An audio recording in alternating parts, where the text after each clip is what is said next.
안녕하세요. 부동산 경제학 황현입니다. 현재 신종 코로나 사태로 인해서 전 국민이 이제 정신적, 육체적, 경제적으로 매우 힘든 나날을 보내고 있죠. 어디서부터 잘못된 건지 모르겠습니다만 현재의 상황이 단기간에 해결될 것 같지는 않습니다. 그리고 설령 해결된다고 하더라도 상당한 좀 어두운 긴 터널이 이어질 것 같습니다. 오늘부로 확진자가 1766명이라고 하네요. 사망자는 13명이라고 합니다. 자, 오늘 하루만 280명이 증가했다고 하는데 정말 걱정입니다. 우리나라 방역 체계가 붕괴된 것이 아닌가라는 의심이 듭니다. 이제는 각자 개인이 알아서 청결에 더욱더 노력을 좀 기울여야 되지 않나. 본인의 건강은, 나의 건강은 정말 내가 지켜야지 되는 그런 시대인 것 같습니다. 정말 하루속히 이 코로나 사태가 빨리 종식되기를 간절히 좀 기원하면서요. 자, 오늘은 코로나 사태와 이 부동산의 관계, 그리고 코로나 사태 이후 앞으로 시장은 어떻게 될 것인지에 대한 이야기를 한번 해볼까 합니다. 일단은 부동산을 얘기하기 전에 이 코로나 사태가 갖고 온 여러 가지 지금 파장이 큰데요. 그 중에 하나가 이제 경제 문제죠. 전 세계가 현재 코로나 사태로 충격에 상당히 휩싸이고 있습니다. 현재 세계 공장이라고 하는 중국이 올스톱인 상태고요. 이번 코로나 사태로 우리나라에 미치는, 경제에 미치는 파장은 상당히 어마어마할 것 같습니다. 뉴스 한번 보겠습니다. 뉴스에 이제 이런 기사가 났네요. 중국서 신종 코로나발 감원 태풍이 시작되었다. 시진핑이 대량 해고, 엄단 천명해도 지금 어쩔 수 없이 인력을 감축하고 있다는 내용이고요. 경제를 위해서 대량 해고는 좀 자제해라, 하지 말라고 얘기를 하고 있지만, 급여 줄 돈이 없는데 그게 뜻대로 됩니까? 현재 중국의 경우는요, 신종 코로나 이 여파로 200만에서 300만 개의 일자리가 사라질 거라고 합니다. 대량 해고에 대한 공포가 확산되고 있습니다. 그래서 뉴스 기사를 좀 더 읽어보면 코로나19 사태가 장기화될 경우에 제조업과 서비스업의 전방위적인 타격은 불가피하다. 이런 내용이 있네요. 지금 중소기업 중에서, 중국에 있는 중소기업 중에서 현재 34%만이요 현재의 흐름을 가지고서는 약 한 달 정도 버틸 수 있다고 합니다. 또한 2개월 정도 버틸 수 있다고 대답한 중소기업이 한 3분의 1 정도. 그러니까 전체 중국의 기업들 중에서 무려 약 70% 정도에 해당하는 3분의 2 정도의 기업이 지금과 같은 사태가 지속이 되면 2달 정도밖에 못 버틴다고 합니다. 그러니까 일단 공장을 못 돌리잖아요. 공장을. 그죠? 해고를 하지 마라 이럴 수 있는 지금 상황은 아닌 것 같습니다. 일단 공장을 못 돌리는데 모여서 기업에 대한 생산 활동을 하기 위해선 일단은 기업에 모여야 될 거 아니에요. 근데 모이는 것 자체가 지금 중국에선 상당히 위험한 일인데, 우리나라도 마찬가지고요. 위험한 일인데 기업의 사람들이 모여서 공장을 가동한다든가 이런 거는 사실상 지금 상상을 할 수 없는 일이거든요. 중국 현지에서는. 그리고 지금 중국에서 발표하는 여러 가지 통계, 코로나에 관련된 통계들이 그게 진짜 어느 정도 100% 이제 사실 확인이 된 건지에 대한 의문도 있고요. 어쨌거나 중요한 건 뭐냐면, 이제 우리나라도 지금 마찬가지잖아요. 뉴스를 보면 무슨 어디 자동차 공장이 어디 무슨 자동차 생산 라인이, 아니면 어떤 공장들이 지금 가동을 멈추고 있다, 일시적으로 멈춘다, 이런 내용들이 상당히 많습니다. 정말 이제 걱정입니다. 제가 이제 방송에서, 이제 유튜브에서 이런 얘기를 한 적이 있잖아요. 이 부동산 시장에 만약에 위기가 온다면 이 정부의 정책으로 인한 위기는 없을 것이다. 하지만 생각지도 않은 외부 변수에 의한 위기가 올 것이고, 그로 인해서 위기는 시작될 거라고 제가 말씀드린 적이 있거든요. 그러니까 이런 거죠. 우리가 이제 이 코로나를 예상을 했습니까? 그리고 이 코로나가 올 것을 우리가 대비조차 안 하고 있었죠. 언제 올지 모르는 거고, 앞서 말씀드렸듯이 제가 이 유튜브 영상을 통해서 몇 번 만에 말씀드렸듯이 우리나라 IMF를, 자, 앞으로 한 달이 있으면 IMF가 올 겁니다 하고 기다렸다가 IMF를 맞은 게 아니잖아요. 그러니까 갑작스런 위기가 상당히 무서운 위기거든요. 왜? 규제는 일단은 우리가 대응을 할 수가 있어요. 뭐 정부가 이런 부동산 규제를 한다 그러면 생각하고 예측하고 대응할 수 있는 충분한 기간이 있어요. 근데 이런 갑작스런 사태에는 사실상 무방비로 그냥 노출되다가 한 방에 얻어 터지는 거거든요, 이게. 그러니까 이 부동산 하락을 얘기하시는 분들이 많잖아요. 그죠? 뭐 저는 뭐 상승을 한다, 하락을 한다, 좀 이렇게 뭐 이분법적인 논리를 좀 벗어나서 좀 객관적으로 한번 좀 얘기를 해봤으면 좋겠어요. 지금 중국이 이렇게 어렵습니다. 이제 앞서 이제 조금 이따 계속 얘기하겠지만, 자, 우리나라 같은 경우도 사실상 얼마나 버틸 수 있을지는 모르겠지만, 중국이 이 정도라면 중국에 대한 의존도가 상당히 높습니다. 우리나라 같은 경우는요, 자, 자료 한번 볼까요? 중국의 국가별 중간재 수출 비중이요, 우리나라는 2017년도 기준으로 세계 2위입니다. 세계 2위예요. 한국의 부분별 중간재 중국 의존도입니다. 자, 1위가 1차 금속산업, 2위가 전자제품, 화학제품, 3위가 자동차 기계, 4위가 섬유입니다. 그러니까 우리나라는요, 자, 지리적으로나 산업적으로 중국과 너무나 밀접한 긴밀한 영향권에 있는 나라예요.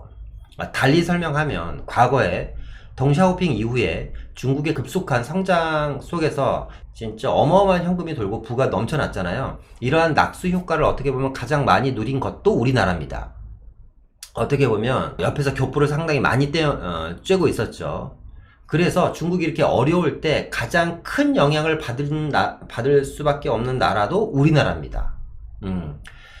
지금 2017년도 중국의 국가별 중간재 수출 비중을 보면 1위는 이제 미국이거든요. 미국은 우리나라에 틀린 게 뭐냐면, 우리나라는 수출 주도형 성장 국가이지만 미국은 수출도 하지만 원체 내수 시장이 크기 때문에 내수가 탄탄히 받쳐줘서 우리나라보다는 사실상 영향권에서 좀 멀어져 있는 나라입니다.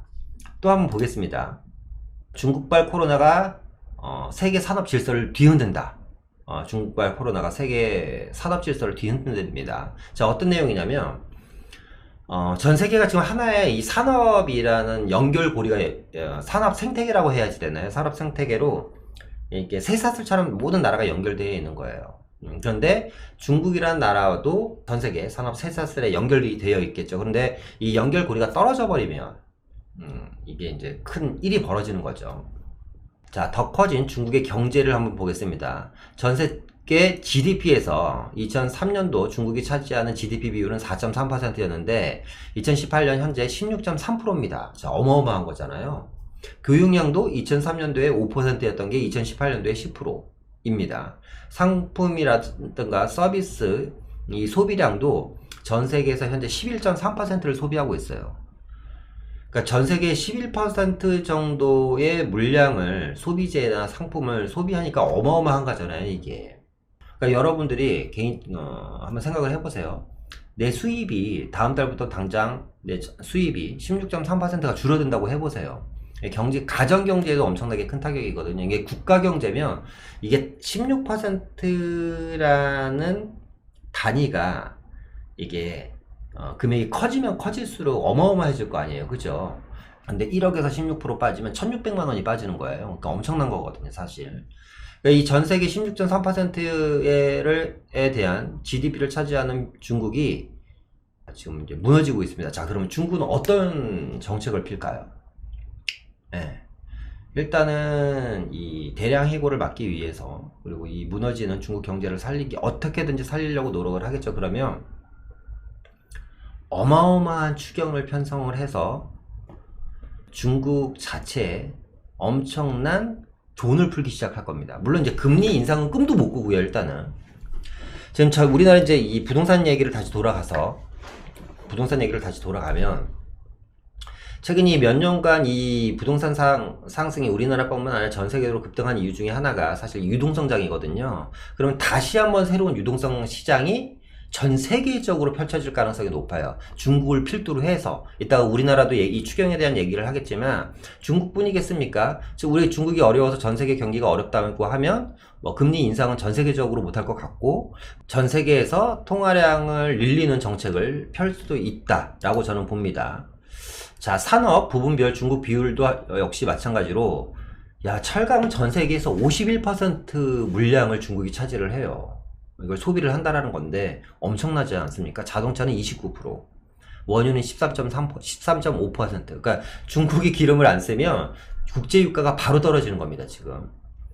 그러니까 우리나라의 철강 산업도 마찬가지죠. 중국 만약에 기업이 어려워져서 철강제에 대한 중국이 소비를 많이 줄인다면 전 세계 철강 업계가 난리가 나겠죠. 전 세계 물량의 50%를 차지하는데 자동차 마찬가지지 않겠습니까? 현대나 닛산 같은 자동차 업계가 가장 먼저 생산의 차질을 빚고 뭐 살려고 하는 사람들이 차를 안 사는데 공정이 돌아가겠습니까? 그죠?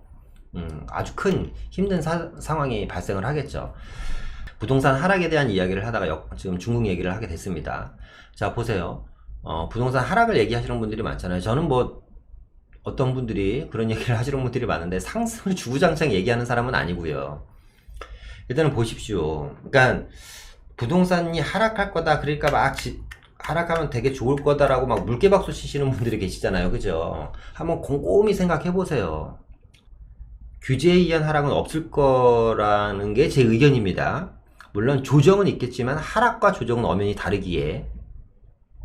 그런데 이렇게 생각지도 않은 외부 변수에 의한 아주 큰 하락은 올 수 있습니다. 만약에 이 코로나 사태로 인해서 중국 경제가 무너졌어요. 그럼 우리나라 경제도 엄청나게 큰 타격을 받겠죠. 예를 들어서 현대차만 갖고 얘기해 보겠습니다. 자, 일단 자동차 판로가 없어지는 거잖아요. 그죠? 29.3, 29.2%면 어마어마한 물량입니다. 그럼 현대차가 가동을 중단을 하겠죠? 그럼 예를 들어서입니다, 지금. 그럼 현대차에서 일하는 사람들을 일자리를 잃게 되겠네요. 쉬게 되겠습니다. 쉴 것 같습니다. 자, 철강제도 마찬가지입니다. 철강 51%를 중국에서 소화를 하고 있는데 철강을 더 이상 소비를 안 한대요. 소비할 곳이 없어지는 거죠. 우리나라에서 철강을 찍어내도 내수에서는 한계가 있다 보니까 가장 많은 수출국이 지금 중국인데, 그죠? 그럼 철강 산업에 종사하시는 분들도 역시 집에서 쉬시겠네요. 그죠? 자, 그러면 부동산 가격 떨어지는 건 얘기할 것도 없잖아요. 진짜 20억짜리가 10억으로 반토막 나는 거는 1도 아닙니다. 1도 아닐 겁니다. 자, 그러면 그게 박수칠 일인가요? 자, 부동산이 반토막이 난다는 것은 기업이 사라진다라는 뜻이에요. 어떻게 보면. 그럼 일할 자리가 없어요. 일할 자리가 없고 당장 일자리가 뺏겼는데 무슨 집을 사겠습니까? 그럼 그 떨어진 하락을 한 부동산 또 누가 살까요? 10억 하던 주택 가격이 8억으로 떨어지면 살 것 같죠? 여태까지 안 사신 분들은 앞으로도 못 사요. 살 수가 없습니다. 살 수가. 그런 분들은 더 기다리겠죠. 10억짜리 주택이 8억으로 떨어진 거 갖고는 성이 안 차시겠죠. 한 4억까지 떨어지길 바라실 겁니다. 많은 분들이. 그런데 4억까지 떨어지면요, 죄송하지만 그분들 더 힘들어져요. 뭐 살 수 있는 기회조차도 박탈을 당하는 겁니다. 그래서 저는 이 유튜브를 하면서 계속 외친다고 표현해야지 될까요? 이 유튜브를 하면서 지속적으로 드리는 메시지가 있어요. 부동산 투자를 하십시오가 아니고요. 위험에 대비를 해야 된다는 거죠. 위험에. 이런 생각지도 않은 경기 불황, 생각지도 않은 구조 조정, 생각지도 않은 경기 침체에 대응은 해놔야 될 거 아니에요. 내가 그래도 이런 최악의 경우가 와도 나의 자산, 나의 현금, 내가 그동안 피땀 흘려 모아놨던 나의 전체의 재산을 지킬 수 있는 방어막 하나 정도는 만들어 놓으셔야지 되지 않을까라는 생각이 듭니다. 그게 부동산이든 주식이든 금이든 간에. 그런 메시지를 좀 계속해서 드리고 싶어요. 자, 계속해서 좀 이어가겠습니다. 자, 보겠습니다. 자, 명동거리입니다. 명동거리. 지금 보여드리는 사진은 명동거리고요. 자, 오른쪽에 있는 사진이 이제 이 코로나 사태 이전의 명동거리. 환하죠. 그럼 많은 사람들도 오고 가고 있고, 지금 현재의 명동거리입니다. 새로 보여드리는 큰 사진도 마찬가지로 지금의 명동거리입니다. 사람이 없어요. 자, 그럼 어떤 일이 벌어질까요? 또 어떤 분들은 또 좋아하시겠죠. 잘 됐다. 상가 갖고 있는 놈들. 상가 임대료 빠지니까 쌤통이다. 이렇게 생각하시면 안 된다라는 거예요. 건물주만 죽어나는 게 아니에요. 국민이 죽어나가는 거예요, 지금. 자, 이 상가에서 일하는, 자, 중국 200만에서 300만 대량 예고가 돼 있다 그랬잖아요. 자, 백화점이 이 코로나 사태가 만약 2년, 3년 진행된다고 생각해 봅시다. 백화점이 버틸 수 있을까요? 지금 이 명동거리에서 보이는 이 많은 상가들이, 이 안에 있는 근로자들, 근무자들, 아르바이트생부터 시작해서 정직원까지 버틸 수가 있을까요? 못 버텨요. 그냥 부동산 가격이 박살나는 게 아니라 경기에 대해 전체가 무너지는 겁니다. 경기 전체가. 그러면 그 경기가 무너지면 여러분들이 갖고 있는 돈으로 부동산을 살 거라는 생각을 하시잖아요. 큰 오판입니다. 그때 가보세요. IMF 때 겪어보셨잖아요. IMF 때 사셨어요? 힘듭니다. 저는 이제 이 최악의 시나리오를 말씀드리는 건 아니고, 이 코로나 사태로 인해서 주택 가격이 빠질 거에 대한 기대감이 요즘 얘기 들어보니까 너무 많고, 그래서 이 부동산 폭락에 대해서 아직까지 신봉을 하시고 계시는 분들이 너무 많기에 드리는 메시지입니다. 자, 보겠습니다. 백화점입니다. 텅 비어있죠? 정말 심각합니다, 진짜. 하루빨리 이 코로나 사태가 진정이 돼서, 여러가지, 국민의 건강부터 시작해서, 생존권이 달려있기 때문에 생존권, 그리고 우리 경기가 하루빨리 제자리로 찾아갔으면 좋겠습니다.